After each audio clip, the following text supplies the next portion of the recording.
stuck in.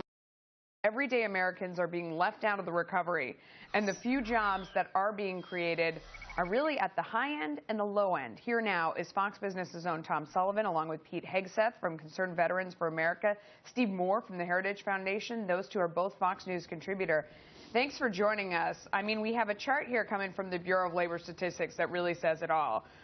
We have seen, since the president has been in office, we have seen jobs added in the very high skill area, in the very low skill area, and we've lost them in the middle. Tom, you're nodding your head.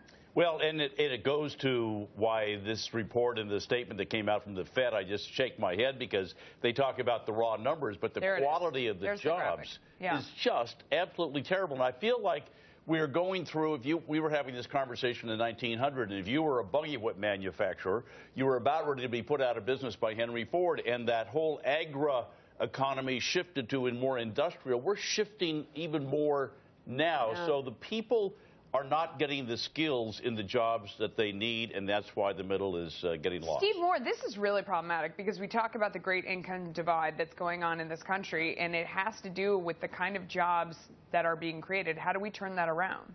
Well, look, it's not a rich versus poor issue. I think a lot of the people in the media and some of these liberal think tanks have it wrong. The real issue is skills versus not skills. If you have skills, if you have useful skills for a business, you can find a job tomorrow. I actually believe it's a very tight labor market right now. I mean, it's computer programming, it's math, it's STEM, but it's not manufacturing. Is it manufacturing? Oh, sure. I mean, you talk about the jobs that have disappeared in the middle. Those are a lot of manufacturing. Melissa, go ahead. No, you're wrong on that. I mean, if you are a welder or a pipe fitter or a trucker. I mean, we have 150,000 unfilled trucking jobs in this country that aren't filled. The problem is a lot of the people who are graduating from high school and college simply can't fill those jobs. They don't have the useful skills. So, look, I have a different take on this. I think that there are a lot of jobs out there, but people aren't prepared for them. I think it's more an indictment of our education system. And would you call those medium-skilled jobs? I mean, are you saying the opposite of our graphic? You think there are medium-skilled jobs out there? Look, okay, do you consider a welder?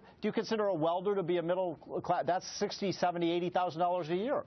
You know, I don't think that's medium skills. I mean, to me, that seems high skill. Pete, go ahead. No, I agree. Our education system is failing the next generation. We've got a 20th century education system in the 21st century that isn't recognizing the international competition we have, isn't recognizing the specific skills that are needed, whether they're considered high or middle. That welder isn't going straight to a technical school. Our kids are told they have to go to a four-year degree and carry a bunch of debt in the process. We haven't recognized the fundamental shift in our economy, and as a result, we're setting the next generation up for failure, where wages are stagnant. And the big issue we haven't talked about yet is families. With families broken apart, and that's the greatest privilege anyone can have, is a mom and a dad that gives them a chance. And you see more children being born into families with single moms and single dads. That's a problem as well. They're telling me the biggest stimulus to the economy is as a father in the household. You're exactly right. 40% of children born today, Melissa, do not have a father in the home. You opened up a whole new discussion there, a whole new can of worms that I can't address. I don't want you to think I'm letting you go. We just have a break here. So